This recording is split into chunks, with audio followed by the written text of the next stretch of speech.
I'm Simon Revel. I'm a UK-based guitar teacher. I've been teaching for the last 3 years and I've been teaching a lot of beginners, and I'm hoping that's you. So the first thing we're going to do is look at some chord diagrams. So this image that you can see here now is a blank guitar chord box. Okay, and the reason why I'm going to go through that is because there's some things in this diagram that a lot of people miss. So here we are with our blank neck with the thick black line denoting the nut of the guitar. And now we've got the C for the C major chord. This is the name of the chord we're going to be you're looking at. And the next thing we're going to do is add some dots. There we go. We've got 3 dots. That tells us where to put our fingers. Again, I know a lot of you beginners will know what this means, but we're just going to go through this for the sake of clarity for everyone else who might not. Okay, so with this, a lot of people can think, well, I know how to play the chord now, and I can work it out. But there's some more information we need. So here we've got an X. This is telling us that we don't want to play this string. And then we've got an O, which means open string. So that string is going to be played regardless of the fact that no finger is on it. So the picking hand is going to play that. And this string here, the high E string, it's also got an O over it, so we're going to use that in the same way.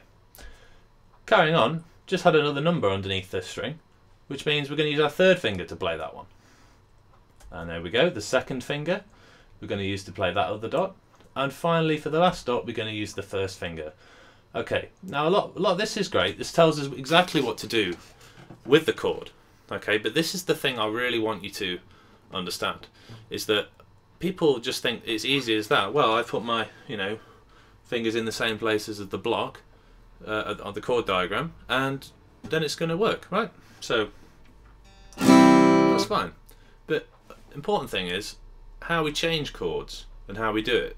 If you learn how to play a chord by following that diagram, and going, this finger goes there, and that finger goes there, and then this finger goes here, and then, well, it works. Let's try and put that into a song. Oh, it was that one there, wasn't it? And then that one, and that one. It's not going to work. You're not going to be able to play it in time. So we need an organised method of building chords from the ground up, every time. What we do is, we always play chords from left to right. So the first thing we look, go back to the diagram, the first thing we look at is the X. So we're not going to play that string, so we can forget about that string. Then we're going to look at the A string. We're going to need our third finger for that one, okay?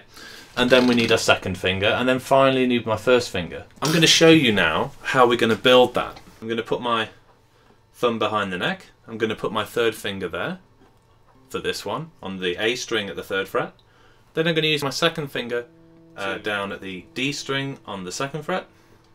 And then I'm going to put my first finger down on the B string at the 1st fret. Now let's give that a strum. Okay, so that sounds great. And we should use this every time we learn a new chord, because I can go really quickly between my chords, like so, is because I've practiced this method. And it means I can change whenever I want, halfway through a beat, at the end of a beat, it doesn't matter when. I'm always going to be able to change chords in a smooth way because I've practiced this, and this is what I'm trying to show you. It's not all of it. We're going to talk about some chord connections and things in a minute, but this is the fundamental thing I want you to understand. So next thing we're going to look at is the A minor chord. So here's the full diagram for the A minor chord, and as you can see, we still don't need the E string, and we're going to build it from left to right. So it says, if you look at the numbers, it says 2, 3, and then 1. So if I get my fingers out, 2, 3, and 1. And let's try and build that chord now. So finger 2 on the D string at the 2nd fret, finger 3 on the G string at the 2nd fret, and finally finger 1 on the B string at the 1st fret. Okay, we've built the chord now. Let's give it a go. It was 5 strings if you remember. Okay, and that sounds great. So let's have a recap over those 2 chords. So we had 3, 2, 1 for C, 3, 2, 1. And now for A minor we had 2, 3, 1. So here we go. 2, 3, 1. And that sounds fine. Alright, so we've learned how to build the chords individually. Okay, we'll get on to changing through them in a minute. Let's have a look at 2 more chords I want to look at this week. So here we have E minor. This is pretty straightforward. I'm going to rush through this a little bit to save a bit of time. You can always look at this if you pause the video. So we've got fingers 1 and 2 on the 2nd fret, and the rest of the strings are open. So here we go. 1 and 2 down on the A and the D strings. Give that a strum. It's 6 strings, you might have noticed now. And that's great. Now we're going to have a look at the G chord. Okay, so this fingering is 2, 1, 3. So here I go. 2, 1, 3. And that sounds fine. And again, if you want to rewind that to look at that again, that's fine. Please do that. Don't just feel you have to keep watching me. You know, have a look at those things and try those chords out for yourself. What might be a good idea to do now is pause the video and perhaps recap. So we've got C, which is 3, 2, 1. 3, 2, 1.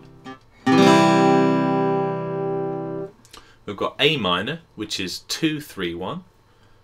Finger 2, finger 3, finger 1. We've got E minor, which is 1, 2. 1, 2. And finally we've got G, which is 2, 1, 3. 2, 1, 3. Excellent. So after a while of practicing that, you should be able to do this.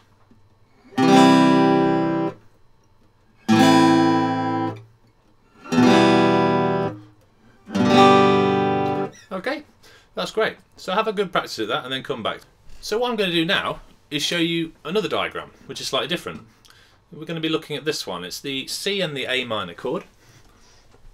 And if you notice, we've got exactly the same diagrams we looked at before, but they're just sitting next to each other. I've done this for a reason. Okay, because when I show you this next diagram, you notice it's got some red dots on it.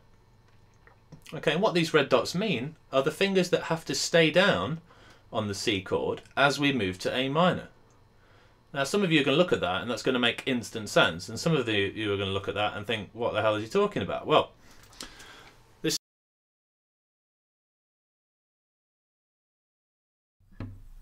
Hey, what's up?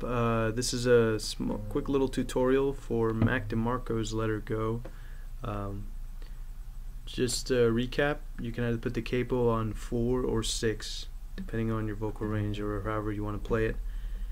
Standard tuning. So yeah, let's get started. So you want to put your index finger over on the first fret of the B string, and your middle finger here, this one, the bird finger I guess, on the second fret D string. So you want to get this sound out of it. Cool. So next, what we want to do is hammer on to the third fret of the B string. So just that. And if you have a pretty musical ear, you'll notice that you just have to hammer off. So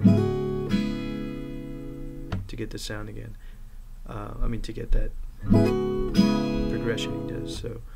And after this, he just he ends up going down to the E string. So you'll see real quick for the third fret. Watch. See that? See?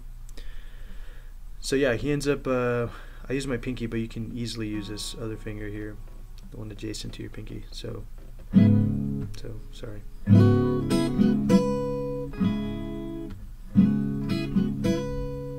Now here's where he does something different. He actually ends up taking his bird finger, I don't know what to call it, but bird finger, and brings it up to the A string of the second fret. So this is the sound you'll be getting. Right? See? So try that. Play that a couple times.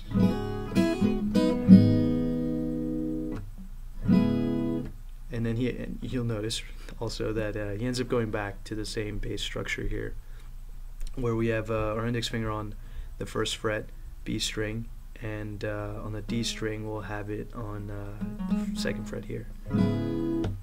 So yeah, we'll replay that and we'll end up back here. So and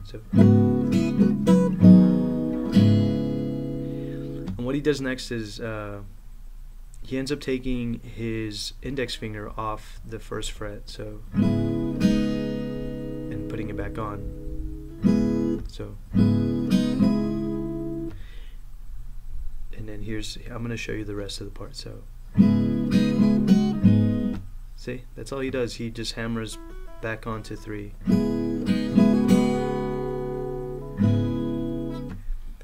And you notice he takes it back up to the bird finger up to the 2nd fret. So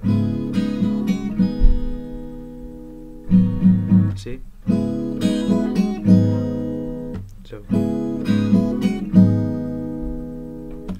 So yeah, just to recap, I'll play it from the beginning.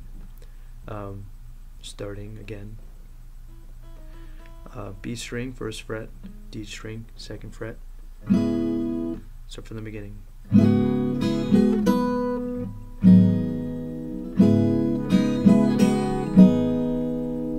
Alright, cool.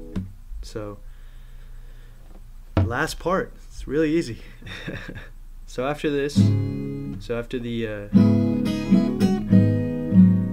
have to basically open all this. It's kind of tricky, but you have to nail down the sound. It's just a little, I don't know. I really don't know how to explain it, but you end up just hitting the E and A string.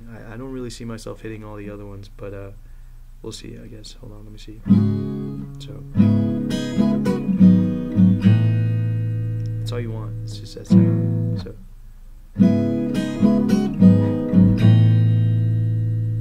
So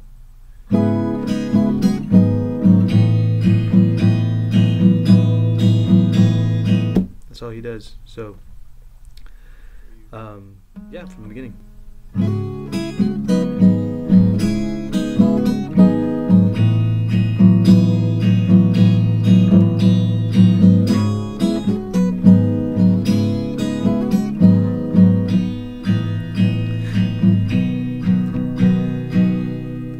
So that's how he usually ends it. Just fret 3, E string, 3-2, kind of like a G formation a little bit. That's it.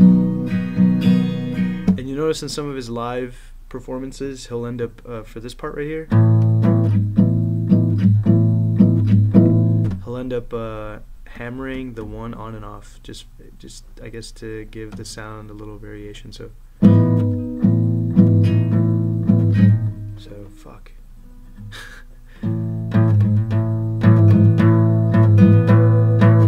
So yeah, and yeah, that's the basic structure. Let me know if you have any questions. This isn't for the verse, just the chorus. So the verse is kind of easy in case you haven't gotten it down yet.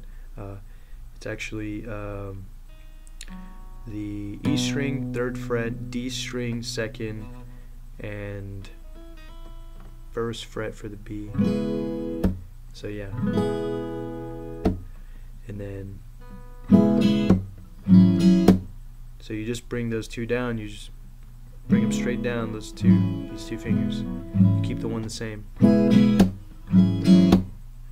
then you can end up putting on the A string. You'll put your index finger on the 2nd fret, and for your other 2 fingers, you're gonna have the D string, 3rd fret.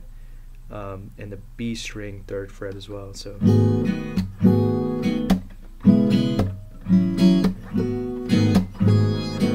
it's basically the whole song, and you should be good. Thanks for watching.